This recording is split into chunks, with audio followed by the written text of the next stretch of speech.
ओम नमः शिवाय शिवजी सदा सहाय। ओम नमः शिवाय गुरुजी सदा सहाय। गुरुजी के चरणों में कोटि कोटि नमन। जय गुरुजी संगत जी, आप सभी का स्वागत है फ्रेग्रेंस ऑफ गुरुजी चैनल पर। मैं हूं आपके साथ मनीषा। संगत जी, आज प्रस्तुत है आपके लिए दिव्य आभा अध्याय 36, जिसका शीर्षक है पति के जीवन दाता। यह जर्नी शेयर की है श्रीमती ज्योत्सना शौरी जी ने, जो कि दिल्ली से हैं। तो चलिए संगत जी शुरू करते हैं। गुरुजी से सन 2000 में मिलने के बाद मैं अपने आप को अत्यंत भाग्यशाली और सम्मानित मानती आई हूँ। उस समय से हर प्रकार से गुरुजी ने हमारे समस्त परिवार पर अपनी दया दृष्टि बनाई हुई है। मेरे पति दीपक अपने भाई अरुण के साथ गुरुजी को ऐसे दिन मिले जो संगत का नहीं था। अरुण को ऐसी समस्या थी जिसका हल तुरंत चाहिए था। उसके घर में किसी काम करने वाले की बेटी की गांव में दुर्घटना हो गई थी और चिकित्सकों ने अंगच्छेद की सलाह दी थी।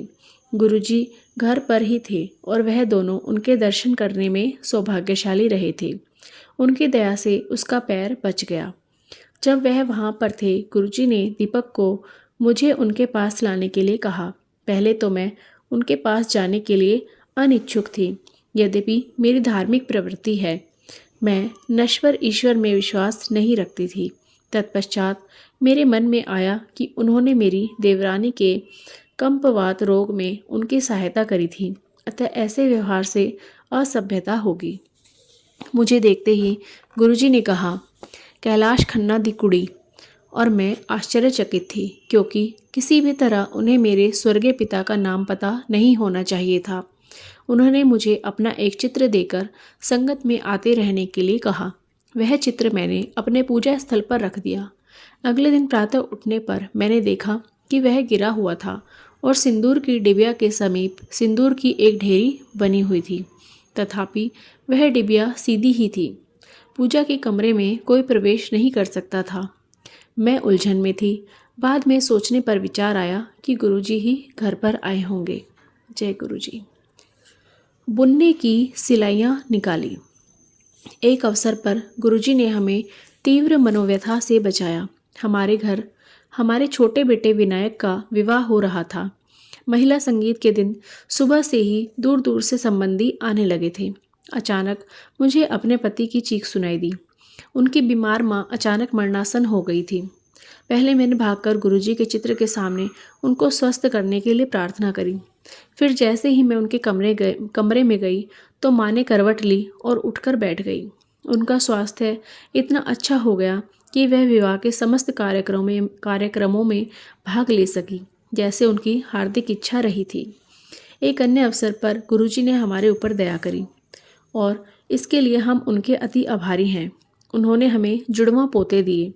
मेरे बड़े पुत्र राजनाथ और उनकी पत्नी मोइरा के विवाह को 5 वर्ष हो चले थे और यद्यपि हमें पोता ही चाहिए था, उन दोनों को कोई जल्दी नहीं थी। दोनों अमेरिका में कार्यरत थे, जहाँ पर कोई पारिवारिक सहारा नहीं होता और उनके पास अपने निजी कार्यों के कारण समय की कमी रहती थी। मुझे भय था कि वह संतान के लिए प्रयास ही ना करें। एक दिन हमने गुरुजी से प्रश्न किया कि उनके संतान कब होगी। काफ़ी देर तक उनके चित्र देखने के बाद गुरुजी ने उनको दर्शन के लिए लाने को कहा। सौभाग्य से यह अवसर शीघ्र ही आ गया जब वह विनायक के विवाह के लिए भारत आए। विवाह के समारोह में एक हवन का भी आयोजन होना था। मोइरा ने मुझे बताया कि वह अपने मासिक के कारण उसमें भाग नहीं ले पाएगी। विवाह के बाद वह अमेरिका वापस चले गए और कुछ ही दिन के बाद उत्तेजित मोइरा ने वहाँ से मुझे फ़ोन पर कहा कि मैं अपनी सिलाइयों से बुनना आरंभ कर दूँ, क्योंकि मैं दादी बनने वाली हूँ। मुझे सुखद अचंभा हुआ, क्योंकि कुछ ही दिनों पूर्व इसके कोई आसार नहीं थे। मैंने जब गुरुजी को हार्दिक धन्यवाद दिया तो उन्होंने कहा कि उन्होंने उसे जुड़वा दिए हैं, पर आध्यात्मिक चित्रण के बाद मोइरा ने भी इसकी पुष्टि कर दी। जय गुरुजी। पति पर कृपा वृष्टि।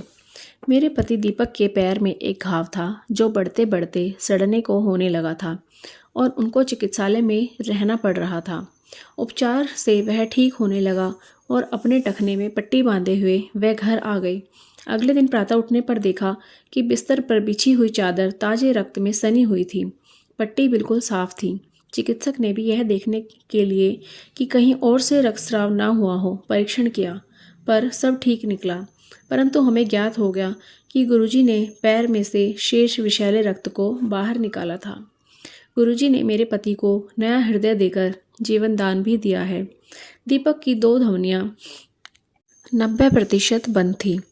गुरुजी को यह पूर्व ज्ञान हो गया था और उन्होंने मुझे एक विशेष दिन आने के लिए कहा था। उस दिन व्यस्त होने के कारण मैंने अगले दिन जाने का विचार कर लिया, परंतु गुरुजी को मिलने के पूर्व दीपक की छाती में बहुत पीड़ा हुई और उन्हें एस्कॉर्ट में प्रविष्ट कराकर उनकी आकस्मिक शल्य क्रिया करनी पड़ी। उनकी एंजियोप्लास्टी हुई और उनके हृदय में 3 स्टंट लगाए गए। चिकित्सालय में प्रवेश करते हुए मेरे पुत्र, उनकी पत्नी और मुझे गुरुजी की सुगंध आई। जैसे ही दीपक शल्य क्रिया के पश्चात बाहर आए, उनको सुगंध आई, पर मुझे नहीं आई। संभवतः गुरुजी उस दिन मुझे ना आने के लिए डांट रहे थे। यदि मैं गई होती तो दीपक इस कटु अनुभव से बच जाते। मैंने गुरुजी को धन्यवाद दिया और वचन दिया कि पुनः ऐसी पुनरावृत्ति नहीं होगी। यद्यपि गुरुजी ने अनेक अवसरों पर हमारे जीवन को रसमय बनाया है, यह थोड़े से ही अनुभव हैं। मैं प्रतिदिन उनसे मार्गदर्शन और परिवार को बचाने के लिए विनती करती हूँ।